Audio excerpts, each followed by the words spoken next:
Miguel Ángel Carrillo Cedeño, que está aquí a mi lado. De Miguel Ángel poco tengo que contar, es una de las personas más lúcidas y más instruidas desde el punto de vista cultural de aquí de Ronda, ¿no? Pocas personas tienen su conocimiento en distintas facetas de la vida, empezando por el derecho, el urbanismo, la cultura, el arte, en fin, una persona yo creo que es más que respetable y más que sobresaliente por su enorme conocimiento. Y poco más. Una de las primeras cosas que me llamó la atención de Miguel Ángel es cómo recita de memoria, sin ningún folleto, sin ningún papel por delante, una de las canciones, una de las poesías que a mí más me impresionan de Vicente Espinel, que es El canto a su patria. Una poesía o una canción que bien pudiera ser en algún momento, si el ayuntamiento lo decide, bien podría ser casi el himno de esta ciudad, ¿no? Por la descripción que hacen del paisaje que la rodea. Y sin más, yo os dejo directamente con Miguel Ángel, que es el protagonista de esta tarde. A nuestra disposición estas magníficas instalaciones, que yo creo que todavía no están suficientemente conocidas, pero haremos todo lo posible porque se sepa que existen y que están a disposición del público de Ronda. Dice Juan sobre la canción A su patria, Ronda, de Vicente Espinel, que podía ser perfectamente un himno de Ronda, y no tengo ninguna objeción para eso. En el cartel no quisimos poner las imágenes clásicas de Espinel, sino precisamente un fragmento, el segundo de la canción, que lo voy a leer primero porque el cartel no se ha visto mucho, que es simplemente recordarlo, lo que dice, que puede ser aplicable a uno mismo o cualquiera de nosotros, y ya luego el fragmento importante, que es el fragmento al cual Juan se refería. En el cartel dice la segunda estrofa: oíd un rato a un hijo que engendraste de las vivas entrañas producido, aunque de ajena sangre alimentado. Y si algún tiempo acaso os deleitasteis, sabiendo que por tal hijo tenido fui de extrañas provincias albergado, ya que determinado vengo a dar a César su tributo, y de mi otoño el sazonado fruto, aunque el abril lozano esté en su fuerza y brío para durar en el intento mío, mi corazón entrego en vuestra mano, manso, rendido, humilde, albergar a este hijo irrecibilde. Esa es la segunda estrofa de la canción A su patria. La primera, que es la que más intensamente describe el paisaje de Ronda, dice así: desiertos riscos, solitarias breñas, peñascos duros, ásperos collados, agras montañas que medís el cielo, agua que de la cumbre te despeñas, de los montes más rígidos y helados que cubre nieve ni endurece el hielo. Senoso y verde suelo cuya profundidad y anchura apoca esta soberbia y levantada roca. Ancha vega profunda, cuyos más altos bultos de aquí parecen a la vista ocultos. Ruinas sacras, do la antigua munda sobre peñas tajadas hizo temblar de Roma a las espadas.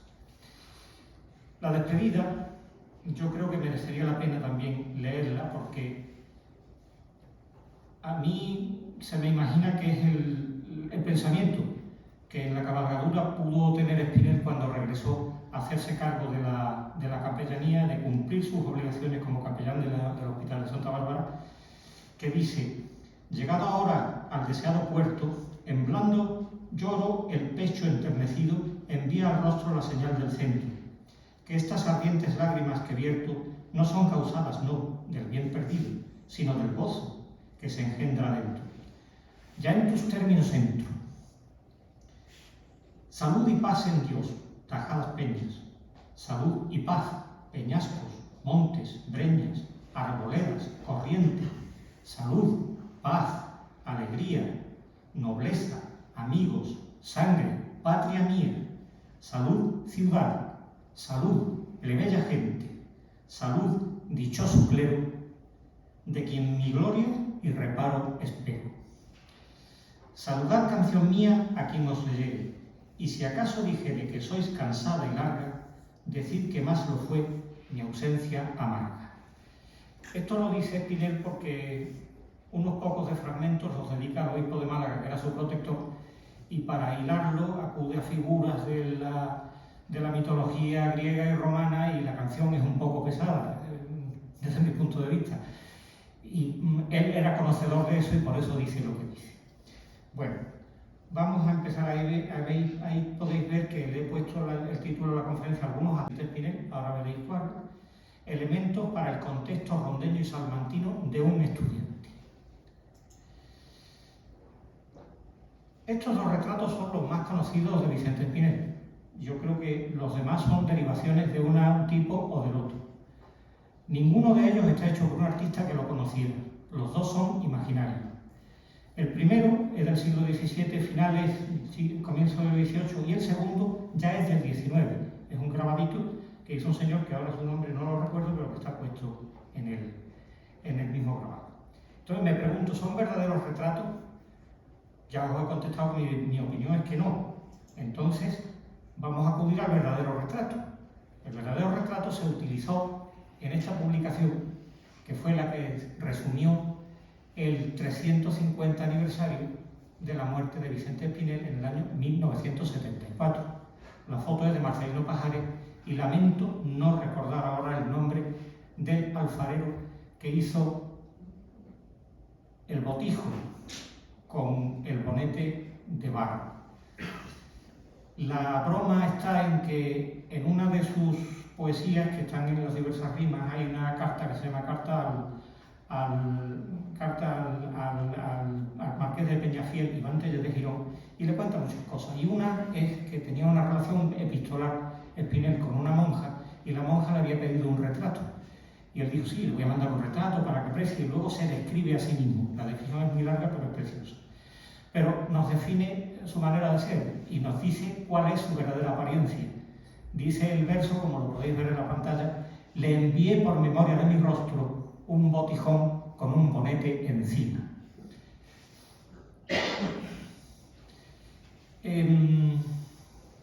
Desde mi punto de vista, bueno, antes de eso estoy olvidando a una persona y un hecho, que yo la conferencia la quiero dedicar a tres personas. Dos de ellas están aquí y una no. Cuando se hizo este homenaje a Vicente Spinel en el año 350 de su aniversario, en el año 1974, yo asistí a las conferencias y a las ejecuciones de música de guitarra que se programaron, porque mi padre me llevaba. Mi padre me llevaba y además era, creo que, el secretario de la comisión, de tal manera que, hojeando las páginas de esta pequeña publicación, me he dado cuenta de que el único de los que firmó algo en ella y está vivo es mi padre. Y cuando a él se lo comenté, él había olvidado por completo que había intervenido en esto. Lo cual ya es decir, claro, estamos hablando de hace 50 años. Yo recuerdo muy bien las dos conferencias que dio Rafael Aguilera ese año, antes y después del verano, y fue una de mis primeras intervenciones en el sentido de que yo le decía a mi padre que le preguntara a Rafael qué significaba una cosa que había dicho, que yo desconocía su significado, y me dijo, no, eso se lo preguntas tú. Le fui a preguntar que qué era aquello de la moneda de Bellón. Ya lo explicaremos un día. Pero me sirvió de mucho y de poco, porque 2 años después, el penúltimo de mi asistencia al Colegio de Juan de la Rosa, allí se les ocurrió a algunos iniciarnos en el arte de la declamación o de la oratoria, y nos pusieron a que pensáramos un tema para dar una conferencia a nosotros mismos, a los alumnos del colegio. Y la que a mí me tocó, pues yo pensé en hablar de Spinel. Lo que pasa es que yo no tenía muy pocas cosas a mi disposición para poder prepararlo. Tenía la edición del Marcos de Obregón de la colección austral, que es el texto desnudo, no tiene ningún tipo de comentario, y tenía lo que se había dicho aquí. Claro, aquí vienen una serie de cosas, son unos articulillos breves de algunas personas que intervinieron, y hay una conferencia íntegra del que entonces era, o ya había sido, dejado de ser, pero vino el profesor a Ronda para eso, en el que había sido secretario del Ayuntamiento de Ronda, Ignacio Huele. Yo tomé algunas notillas, pero ya yo entendía que no se podía copiar y utilizar el trabajo de los demás para uno hacer los deberes o lo que tuviera que hacer. Claro, yo intervine y me presentó Dionisio Tapia y pues hablé 5 minutos y me quedé no sin habla, sino me quedé sin texto, me quedé sin mensaje. Estaba escuchándonos al fondo el director del colegio, que era Manolo Diz Costa, que entonces acababa de dejar de ser jefe local del movimiento por disolución de la organización. Y me dijo, has empezado muy bien, pero nos has dejado con la miel en los labios. Claro, yo aquello lo internalicé y pensé, bueno, tengo 50 años para intervenir en el próximo homenaje que se haga con el 4º centenario. Y aquí estoy. De tal manera que el que provocó aquello y el que me presentó, que es Dionisio Tapia, lo he invitado y anoche me llamó para excusarse por una razón de enfermedad de su mujer que no va a estar en Ronda durante los próximos 15 días y hoy a ella la ha operado. Lo estoy diciendo porque como esto se está grabando, Dionisio muy amablemente me decía que me agradecía mucho que me hubiera acordado de él porque le fueron a llevar el cartel a su casa y realmente lo que yo quería era agradecerle a él, si hubiera estado aquí, que hubiera pensado en su momento que se diera un ciclo de conferencia entre alumnos del Colegio Juan de la Rosa en su salón de actos y que fuera el origen remoto de esto que estamos aquí celebrando. De tal manera que la conmemoración del fallecimiento de Vicente Espinel, lo he dicho celebrando, y los fallecimientos no se celebran, se conmemoran. De modo que la conferencia queda pues dedicada a mi padre, a Dionisio Tapia en ausencia, pero que la podrá oír o leer, y a Juan Terroba, que si no hubiera sido por él, pues no estaríamos aquí hablando. Yo he resumido una serie de problemas que creo que están pendientes de la biografía de Espinel. Espinel tiene un problema como sujeto histórico, como individualidad, que vivió entre 1550 y 1624, que es que se ha interpretado el Marcos de Obregón como una autobiografía casi literal de su vida, y eso no es correcto. Hay muchísimas publicaciones donde se repiten muchos extractos de y dicen Espinel hizo esto, Espinel hizo lo otro, y no tenemos constancia de nada de eso. De tal manera que está por aclarar los orígenes y entorno familiar, la vida desarrollada en Salamanca como estudiante, la estancia en Sevilla, el viaje y la vida en Italia, su estancia en Valladolid, su regreso y posible estancia en Granada, la vida que desarrolló en Madrid, la obtención del grado de maestro, su sepultura y la posible conservación de los papeles musicales que hubiera dejado. Y voy a dar una pincelada breve de todo esto, porque esto no es la conferencia. De ese origen y entorno familiar vamos a ver algo ahora aquí. La vida desarrollada en Salamanca, salvo lo que os voy a proyectar, no se ha podido estudiar porque el archivo del juzgado universitario no estaba ordenado. Desde hace un par de años ya está accesible y espero poder tener la oportunidad de buscar lo que yo creo que voy a encontrar. Y es que si es cierto que la vida de Espinel era tan extremosa, debió de dejar alguna constancia en el juzgado universitario. El juzgado universitario entendía en Salamanca de cualquier cuestión en la que un implicado fuera un estudiante. De eso el recuerdo que queda es eso que se comenta en la televisión cuando hay un problema en la universidad y se dice no puede entrar la fuerza del orden público hasta que el rector no autorice la entrada porque el fuero universitario no es eso, es muchas más cosas. De tal manera que si un estudiante de Salamanca tenía problemas con un mesonero y tenía alguien que dirimir la disputa, la tenía que dirimir el maestre escuela, que es una de las figuras más importantes de la universidad y a cuyo cargo estaba precisamente la justicia de los que estaban sometidos al fuero especial de los estudiantes dentro de la Universidad de Salamanca. De tal manera que ahí debe haber un fondo donde si Espinel es como nos cuentan que fue, algún rastro ha debido quedar. No obstante, yo de Salamanca he traído unos documentos que son inéditos que yo os voy a presentar ahora aquí. También la estancia en Sevilla, se dice que dilapidó su vida en Sevilla en determinados momentos, pero yo no he visto a nadie nunca investigando los archivos de protocolos notariales, ni en la casa de contratación, ni en ninguno de los sitios que puede haber un fondo documental importante, que Sevilla es una de las ciudades que más fondo documental tiene, buscando noticias o restos de la estancia de Espinel allí. El viaje y vida en Italia lo mismo. Espinel en una expedición que organiza el duque de Medina Sidonia. El duque de Medina reina Sidonia no se embarca como nos embarcamos nosotros, comprando un billete de un mercader.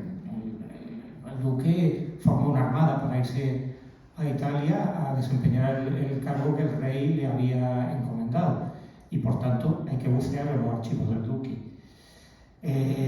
La estancia en Valladolid, eso sabemos simplemente el hecho de que en los 3 años que estuvo la corte antes de radicarse definitivamente en Madrid, por un capricho del rey Felipe III, estuvo Espinel, y hay que buscar los rastros allí. También, como consecuencia de una referencia a una poesía, se dice que pudo estar Espinel residiendo en Granada cuando se produjo el estallido de la Casa del Polvorista, que afectó nada menos que a la gran torre de Comares, que tiene unos funchos desde entonces, para que no se caiga.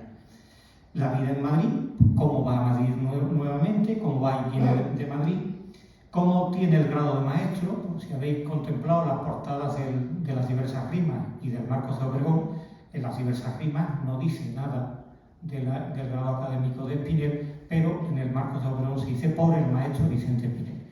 Alguien ha dicho que el grado de maestro lo obtuvo en Alcalá, pero yo no he visto ninguna constancia de eso, habrá que buscarlo.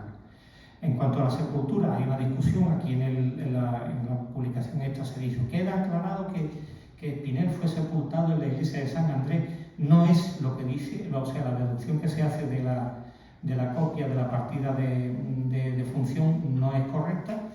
Es más, pudiera ser que los restos se hubieran encontrado cuando se hizo las catas arqueológicas para la restauración de la capilla del obispo de Plasencia en Madrid. O sea, que probablemente los restos de Espinel, si no fueron extraídos de la capilla del obispo de Plasencia, los debe tener la Comunidad de Madrid en alguna caja de cartón. Y la posible conservación de los papeles musicales en Zaragoza es porque yo he logrado saber que los papeles de la capilla, los papeles musicales de la capilla del obispo de Plasencia, los heredó el duque de Híjar, y los archivos del duque de Híjar están en Zaragoza. En los listados que ofrece el archivo donde están depositados los papeles no aparece por discordancia de los años, pero como todo el que ha hecho investigación documental sabe, no te puedes creer de lo que te enseñan los índices de los archivos, ni siquiera de los que han elaborado listados de documentos, sino que es la investigación personal la que nos tiene que corroborar o descartar la presencia de esos documentos. De modo que yo aquí lo que apunto es una serie de problemas pendientes y que entiendo que la biografía de Espinel no está completa, está por hacer, y que podemos hacer algunas cosas, como veréis hoy aquí. Un planteamiento que va a ser muy breve, tomado de una frase del prólogo del Marcos de Obregón. Iban estudiantes a Salamanca desde muy diversas partes de Andalucía. Ahora veréis por qué lo digo. La segunda parte, o sea, el primer punto sería el contexto rondeño. Voy a dar unos datos sobre la ronda durante la infancia y la juventud de Espinel. Establezco un nexo entre Ronda y Salamanca a través de la cofradía de estudiantes rondeños que sabemos que existía en el siglo XVI, y veréis que los datos son curiosísimos. Y el contexto salmantino, voy a presentaros una serie de estudiantes de Salamanca que desconocéis, en cuyo grupo se encontraba Espinel. El fondo de esto es que ninguno de nosotros somos nada por nosotros mismos. Nosotros, hay un refrán que dice que somos hijos de nuestras obras, pero también somos hijos del ambiente en el que nacemos, del ambiente en que se nos educa, del ambiente en que trabajamos, de las relaciones que tenemos, y por tanto que surja Espinel no es por arte de ensalmo. Espinel surge como consecuencia de una sociedad que crea a Espinel, pero crea también a otros muchos, y ahora veréis por qué os digo esto. Aquí hay un fragmento del prólogo del Marcos de Obregón que dice: 2 estudiantes iban a Salamanca desde Antequera, uno muy descuidado, otro muy curioso. Uno muy enemigo de trabajar y saber, otro muy vigilante y escudriñador de la lengua latina, y aunque muy diferentes en todas las cosas, en una eran iguales, que ambos eran pobres. De aquí destaco 2 cosas. Una, que la primera localidad que se menciona en el Marcos de Obregón es Salamanca, y la segunda, que aquí hay un tópico literario, el del estudiante pobre. Como veréis al final, los estudiantes pobres pueden existir en el siglo XVI, pero es muy difícil que subsistan. Aquí tenéis una imagen del grabado de Hofnagel de Antequera. Antequera tuvo la suerte de que este grabador y otro, que es el siguiente, aquí se ve Antequera desde fuera, y aquí veis a Antequera pasada la Peña de los Enamorados, porque en este entorno que os presento ahora es donde se supone que podía haber sucedido el cuento este que Espinel escribe para decirnos que todas las lecturas que se hagan deben profundizarse. Si uno hace una lectura superficial de las cosas no te enteras, no llegas a captar el mensaje, que es lo que el estudiante listo hizo, que fue escarbar en una lápida que encontró los restos de los enamorados y encontró un collar y unas perlas que le sirvieron para pagarse el viaje y se fue por otro camino distinto del estudiante poco aplicado.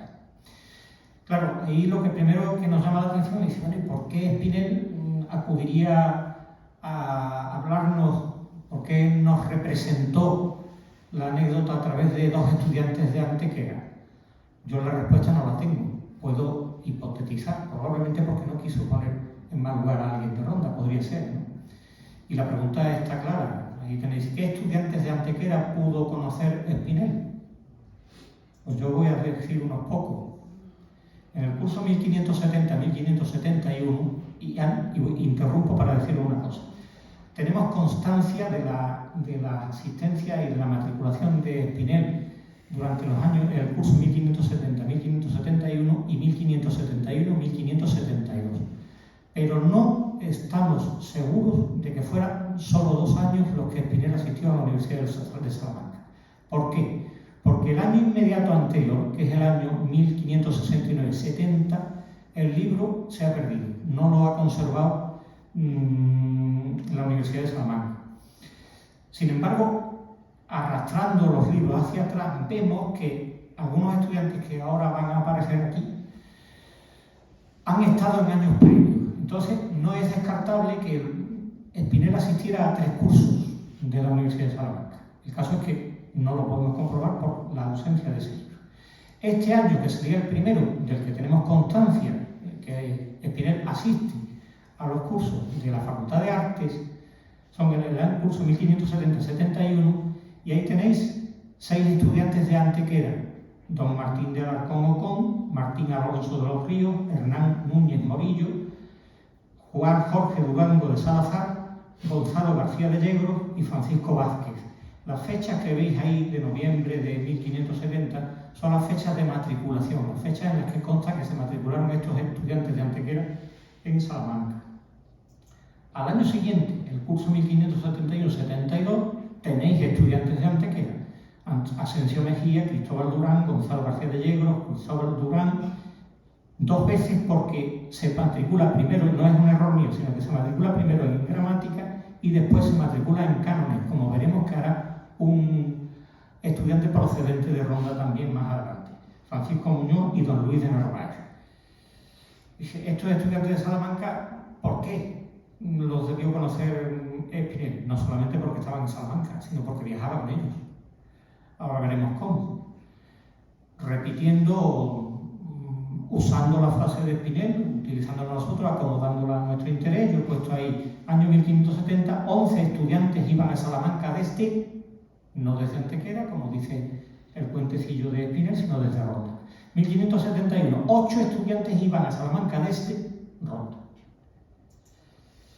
De modo que lo que es un contexto rondeño, el contexto rondeño lo baso en la descripción y datos que da don Diego Pérez de Mesa, que es un rondeño muy importante, en un libro de 1595, y de datos poblacionales y socioeconómicos de 1557 que he encontrado yo y he transcrito en el archivo del archivo de Salamanca. Aquí tenéis las portadas de un libro que en su tiempo fue muy famoso, Las grandezas y cosas memorables de España, que en su primera edición es de un autor solo, Pedro de Medina, está impreso en 1549, y la segunda edición de 1595, respetando parte del texto de Pedro de Medina, es una reedición hecha por don Diego Pérez de Mesa. Don Diego Pérez de Mesa es un rondeño de los más importantes que ha habido. Lo que pasa es que también es desconocido. Si decía Juan antes que Espinel es desconocido entre la población de Ronda, imagínense don Diego Pérez de Mesa. Don Diego Pérez de Mesa es doctor en matemáticas por la Universidad de Salamanca. Fue catedrático en la Universidad de Salamanca y se trasladó para seguir siendo catedrático en la Universidad de Alcalá de Henares, que es donde se imprime este libro en 1595.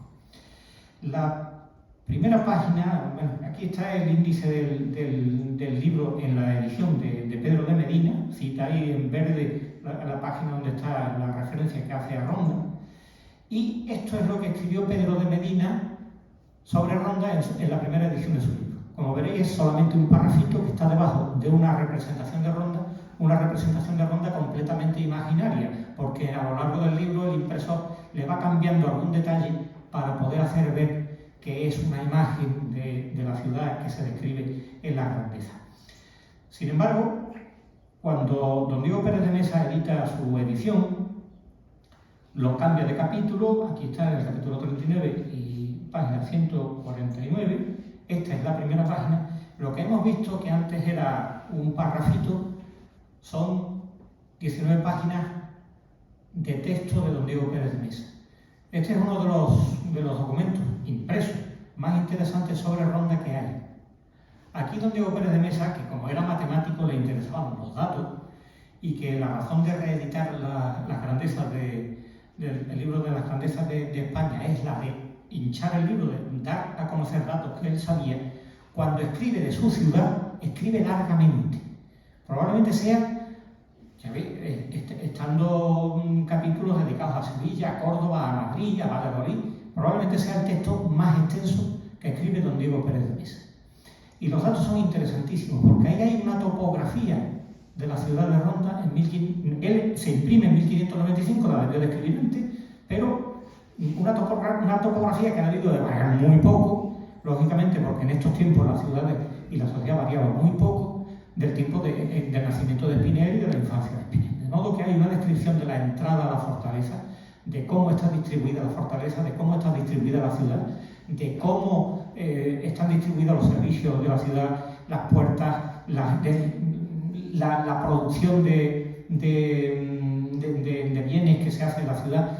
Y hay en esta misma primera página hay un detalle muy curioso que dice que era muy apreciado el atún, el tocino que se fabricaba en Ronda, de tal manera que una vez ahumado se le conocía como atún Ronda.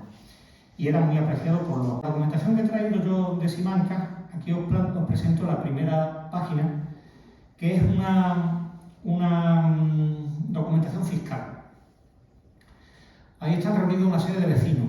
El concepto de vecinos que utiliza la legislación fiscal no es el que nosotros tenemos entendido como padrón.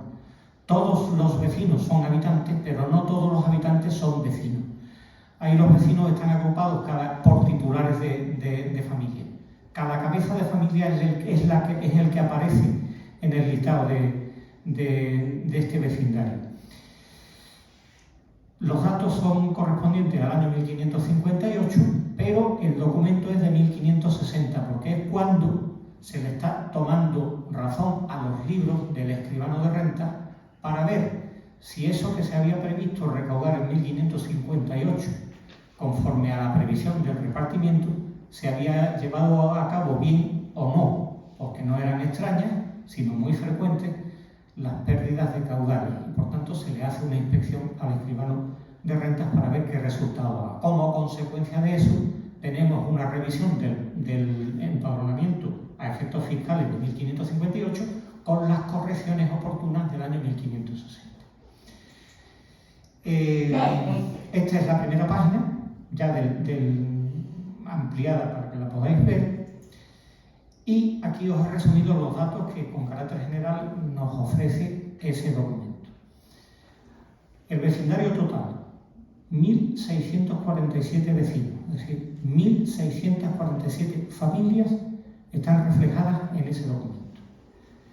Yo cuando hice la fotografía del documento de Simancas, pues la única referencia cuantitativa que tenía era la permisión que tienen hoy los archivos del Estado de la autocopia.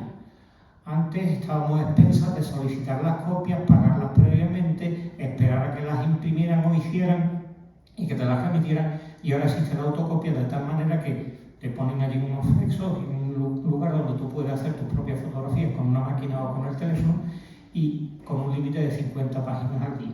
De modo que yo sé que las páginas que yo fotografié eran menos de 50, no podían ser más de 50 porque hubiera tenido que quedar allí un día más.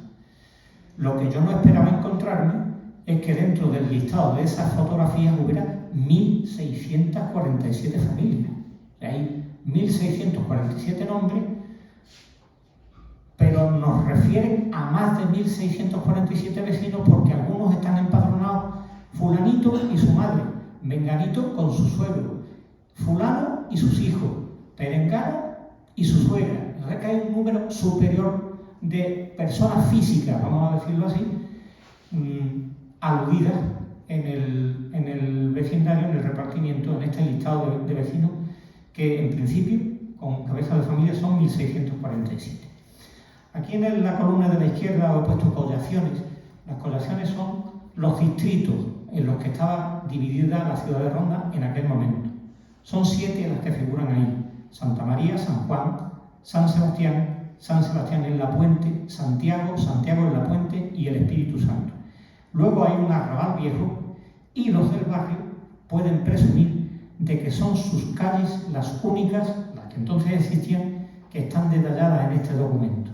La calle Marbella, la calle del Santo Nicasio, que yo he visto en algunas veces, incluso en placas del ayuntamiento, San Acacio. San Acacio no existe, existe San Nicasio. Calle de San Francisco, calle del Predicatorio y la Carrera y el Prado. Ese año, por el impuesto de Alcabala, 1.000 maravedís. Es el primero que aparece en la relación de vecinos. Y aparece así, tal como veis. En la lista aparece un nombre y aparece una cantidad en números romanos a la derecha. Para hacer el cuadro anterior y otros más que he hecho, he tenido que primero transcribir la letra del siglo XV, del siglo XVI a la nuestra, luego pasarlo a la letra moderna, luego pasar las numeraciones de las cantidades a la numeración actual, meterla en una hoja Excel, dividirla por collado y intentar sacar que ya algún descuadre hay por falta de pericia del autor en la confección de las tablas. Pero bueno, que veáis que esto no le cae a uno del Espíritu Santo, sino que hay que localizarlo y hay que trabajarlo y tiene muchas horas de trabajo esto. Los resúmenes os voy a verlos os voy a pasarlos para que veáis cómo desglosando ese dato anterior en globo de cada una de las collaciones están compuestos. Aquí os pongo vecinos con oficio de república, así se llamaban entonces lo que hoy conocemos como concejalías u otras figuras que han desaparecido. En este caso, los que aparecen en el repartimiento son los únicos que existían entonces, que son los regidores y los jurados. Los regidores ejercían el dominio y votaban reales. Lo que tiene a continuación la U no es una U, es la marca de los miles. En el cómputo en números romanos, 204 maravedís. ¿Quién es Francisco Gómez Avilés? Francisco Gómez Avilés es el padre de Vicente Espinel. Y cuando se lo comenté a Juan, que fue el primero que lo supo, los únicos que lo hemos sabido han sido Juan y yo, y ahora lo saben todos ustedes, él pensaba, pero es que no se llamaba Espinel, o Espinel era un sobrenombre o un apodo. No. En esta época, y hay abundantes ejemplos a lo largo de todas las páginas del repartimiento, hay muchas veces que coinciden padres con hijos y hermanos con hermanos a la hora de empadronar el listado fiscal. Y resulta que unos se llaman de una manera y otros se llaman de otra. Porque entonces no estaba concebido el registro civil con la idea que tenemos nosotros, sino que la persona, después de bautizarla, cuando empezaba a andar en la vida, elegía el apellido dentro de su rama familiar. De tal manera que podía haber elegido el de su padre, y en muchos casos lo hace, el de su madre, y en muchos casos lo hace. Esto lo hace la gente llana y lo hace la nobleza. En esto no hay distinción. O el de un abuelo o una abuela ilustre, o simplemente porque quería recordarlo o le parecía bien. Y en este caso es Francisco Gómez Avilés, sabemos... Perdón. Sí, que está reverberando según me dice. ¿Oís bien? Ahora. Bien. no me oigo.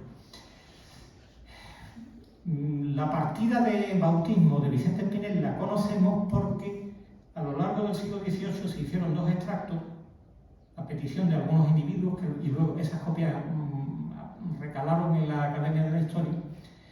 Y después don Juan Pérez de Guzmán, que fue el primer biógrafo serio de Espinel, mandó que se hiciera una, ¿cómo llamamos ahora? Un facsímil. Lo que ocurre es que ese facsímil lo tuvo que dibujar un dibujante. Se conserva el facsímil, no he tenido la precaución de haberlo metido aquí para que lo vierais, pero allí nos dice que Vicente, en el día tal, el día 31 de diciembre de 1550, yo, fulano de tal, que es el cura, bauticé a Vicente, hijo de Francisco Gómez y de Juana Martín. De tal manera que sabíamos que se llamaba Francisco Gómez y ahora, a raíz de esta pequeña investigación mía, sabemos que se llamaba Francisco Gómez Avilés y que pagaba 6 reales, no es mucho, por el impuesto de alcabala. Este documento, tal como está confeccionado, tiene más información de la que podemos procesar, porque nos falta un detalle para descodificarlo, que es el siguiente. Estos padrones, la manera de confeccionarla clásica, le llamaban padrones a calle ita o calle ita, de tal manera que el que lo va a hacer, el funcionario que lo va a hacer junto con el escribano que lo acompaña, empieza en una calle, casa por casa, cuando ha acabado la mano de la calle, pasa a la siguiente casa por casa y en determinado momento la abandona y cambia a otra. De tal manera que sabemos que el índice responde a una calle, el orden responde a una serie de vecinos, pero no sabemos la calle porque no está puesta, ni sabemos el orden de los vecinos, no podemos reconstruirla. Pero aquí debajo hay el dato de una calle, que nos falta el dato, nos falta la clave para desentrañarla. Veis, está acompañado por 2 vecinos colindantes, uno que se llama Juan Ramírez, el otro es Martín Hernández, el cuñado de Juan Ramírez, Francisco Gómez Avilés, que es el padre de Espinel, un trabajador que se llama Alonso Martín, y 2 puertas más abajo, no sabemos si a la izquierda o a la derecha, un cabrero que se llamaba Diego Gil, que paga un ducado por el impuesto de alcabala, que son 375 maravedís. Por tanto, el tráfico que tenía era muchísimo más abundante que el de Espinel. Los que no tenían oficio manual no aparecen aquí como oficio y ellos podían tener pues propiedades de las que extrajeran pues sus rentas o hacer operaciones que no figuran aquí reflejadas con un oficio en particular. Aquí lo tenéis un poco más ampliado para que lo podáis ver. La concepción del Espíritu Santo, tenemos ahí lo mismo, con sus datos, los oficios extractados, lo que llaman el arrabal viejo, con esa 16 yo lo he encontrado de una manera muy sencilla, y es la cofradía de estudiantes andaluces y los viajes. Os he dicho antes que Espinel conocía estudiantes de Antequera y que los conocía porque viajaba con ellos. Y viajaba con ellos ¿por qué? Porque existía una asociación que agrupaba a los estudiantes a la hora de contratar. Aquí he traído yo de Salamanca y ahora os enseñaré un fragmento de la portada de 2 escrituras, una escritura donde se habla de la cofradía de cofrades de los estudiantes de la ciudad de Córdoba, en su tierra, Écija e Ronda, de 19 de febrero de 1566, con un arriero recuero de Salamanca que se llamaba Rodrigo de Santillana. La duración del contrato, salvo que se prorrogara por tácita de reconducción, era de 2 años y por tanto finalizaba en 1568, es decir, 2 años antes de que Espinel viajara por primera vez, si es correcta la fecha de la primera matriculación, a Salamanca. Y la segunda, la cofradía de los estudiantes andaluces del partido de Córdoba, Málaga y sus obispados, e Écija, pero está escrito así, Ronda y Antequera, que es de 29 de julio de 1581, donde la cofradía concierta con 2 arrieros recueros del pueblo de la Alberca, que está a la salida de Salamanca, muy buena chacina por cierto, Juan Asensio y Domingo Martín.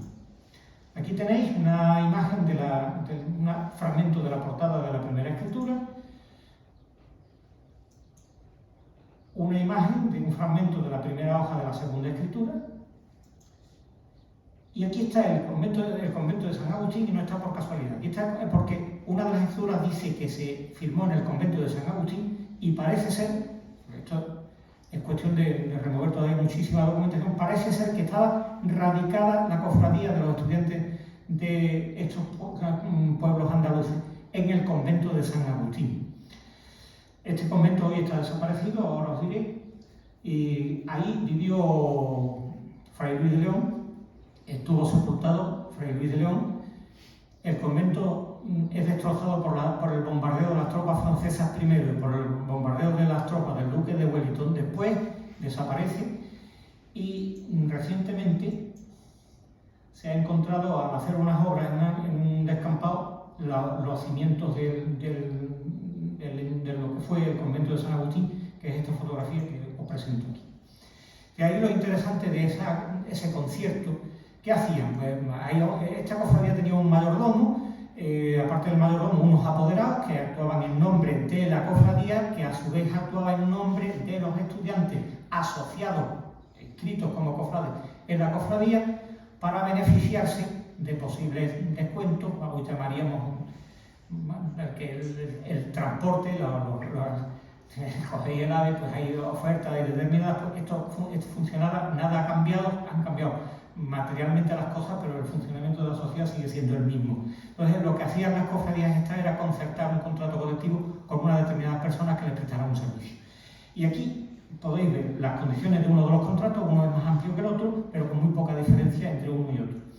O sea que podemos entender que lo que le pudo costar el viaje a Vicente Espinel, cuando iba y cuando volvía, era esto.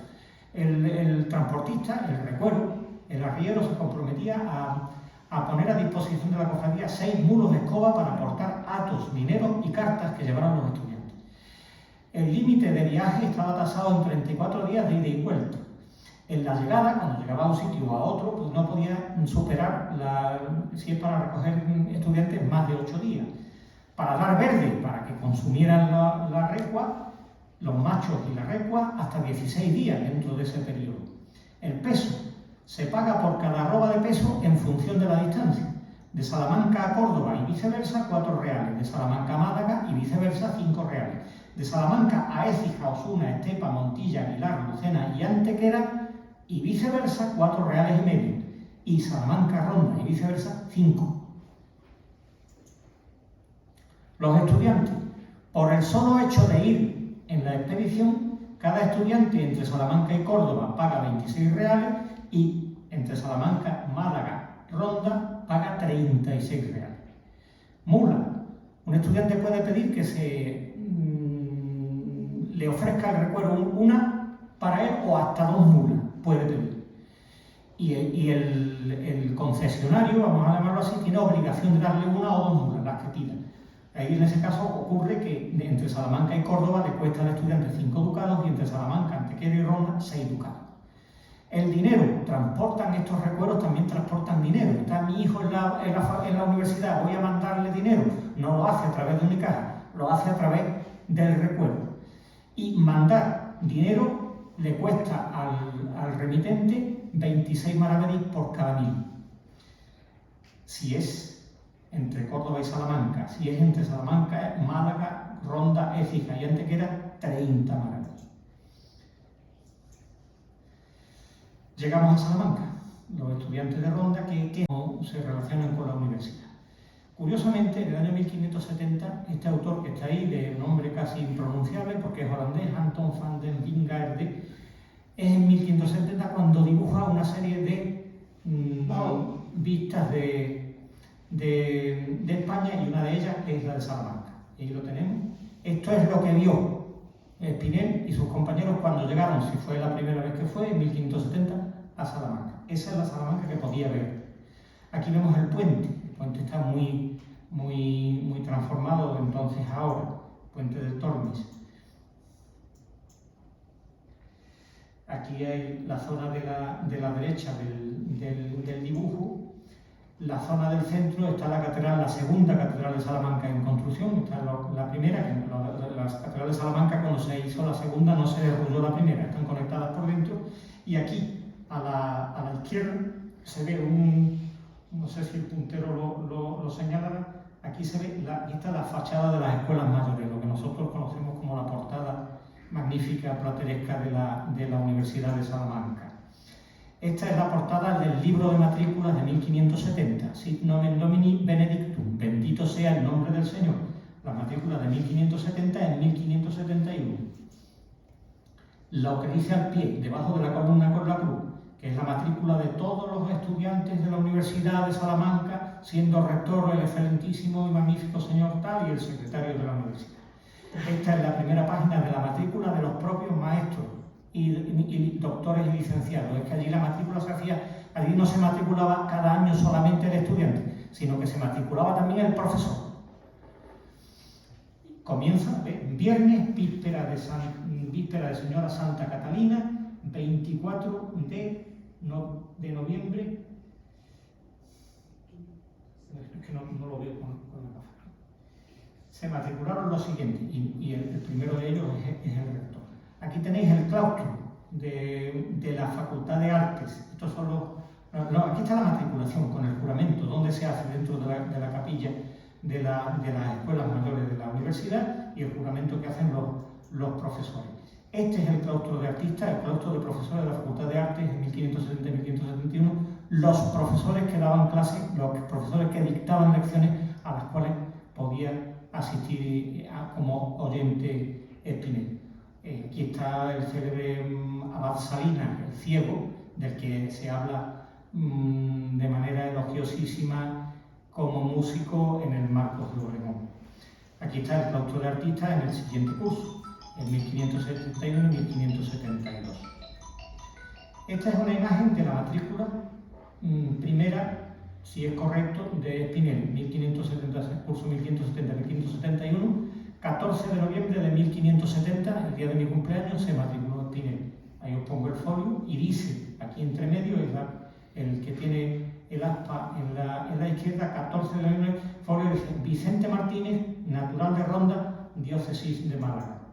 La matrícula del año siguiente, también el 14 de noviembre del mismo año, ya en el año siguiente, 1571, Vicente Martínez Espinel, natural de Ronda, diócesis de Málaga. Con la broma de los estudiantes que iban a Salamanca desde Antequera, pues que iban 11 estudiantes a Salamanca desde Ronda en el curso 1570-1571. O sea, estos viajaron con Espinel. Ahí están las fechas de matriculación, todas figuran en torno, pues según los días van llegando, se van matriculando. Tenemos a Gómez Pérez de Gadea, cuyo apellido de los familiares está dentro de este padrón de vecinos, natural de Ronda, que se matricula en leyes. Fernando de Salazar, también natural de Ronda, que se matricula en cánones. Jorge Fernández, matriculado en cánones. Vicente Martínez, que se refiere a la primera matrícula, matriculado en arte. Juan Pérez Arias, matriculado en gramática, el 16 de noviembre. Y el 9 de diciembre, que es una práctica frecuente en la Universidad de Salamanca en esta fecha, se matricula otra vez. No es que cambie de carrera, sino que se matricula dos veces, el 9 de diciembre de 1570 en cánones. Continuamos con los 11. Francisco Sánchez Quijada, que figura de dos maneras. En la inscripción que aparece como gramática dice que es natural de Ronda, y en la que aparece como cánones natural de Setenil. Gonzalo Fernández Márquez, en gramática. Francisco Naharro, cánones. Juan de Mesa, el único que utiliza el título de don de todos los estudiantes de Ronda en Salamanca que he podido localizar. Alonso Román, cánones. Gaspar de Barahona Ahumada, estudiantes canonistas y bachilleres en leyes y cánones. Es decir, que ya está haciendo matrícula para un grado superior. Ya es bachiller y se matricula para licenciado. Lo mismo ocurre en el año 1571-72. Aquí ya no son 11, sino son 8. Juan de Mesa, que lo hemos visto, Vicente Martínez Espinel, Gaspar de Barahona, Naharros, etc. Ahí están los 8. Vuelvo atrás.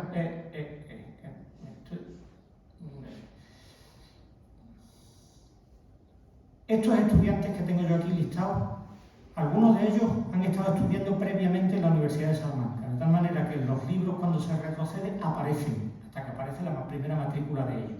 Es decir, que son gente ya avezada y que al novicio, novato, estudiante, pues les debieron de enseñar las costumbres de fuera y dentro de la universidad. Esto que he marcado, en ese como curiosidad, en el curso 1571 y 1572 aparecen dos estudiantes con el apellido Obregón. Pedro de Obregón, que es de Zafra, y Fernando de Obregón, que es de Argunilla. Hay más estudiantes en los años previos y posteriores con el apellido Obregón. Con esto estoy diciendo simplemente que cuando Spinel escribe el Marcos de Obregón, recurre a un apellido que le era conocido. Y ahora esto que tenéis aquí, pongo que es un verdadero Marcos de Obregón. Aquí hay un documento firmado por Marcos de Obregón. Bueno, no vayáis a decir que os he dicho yo que tengo un documento firmado por Marcos de Obregón, el personaje de las relaciones de la vida del escudero que escribió Vicente Spinel. No, que hay un Marcos de Obregón real. Este documento, ahora os lo leo, es de difícil lectura para el que no sepa paleografía, pero veis la firma, podéis ver que ahí ya se aprecia con cierta claridad Marcos de Obregón, y dice lo siguiente: digo yo, Marcos de Obregón, sargento de la compañía del capitán Diego de Abarrategui, que recibí de Juan Pérez, maestre del galeón San Pedro, capitana real, los 60 pares de zapatos contenidos en el decreto del señor don Diego, que no es este Diego de Abarrategui, sino el maestre de la flota, fecho en el barco de San Andrés, creo que recordar, a 16 de octubre de 1600, es decir, 18 años antes de que se publicara el Marcos de Obregón.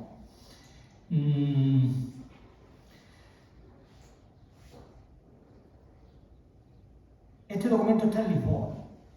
Este documento está en el archivo de la Torre del Tombo de Lisboa, que es el Simancas portugués. El equivalente a nuestro archivo general de Simancas en Lisboa es el archivo de la Torre del Tombo. Está dentro de una colección de documentos, todos de orden ordinario, es decir, abastecimiento de objetos, alimentos para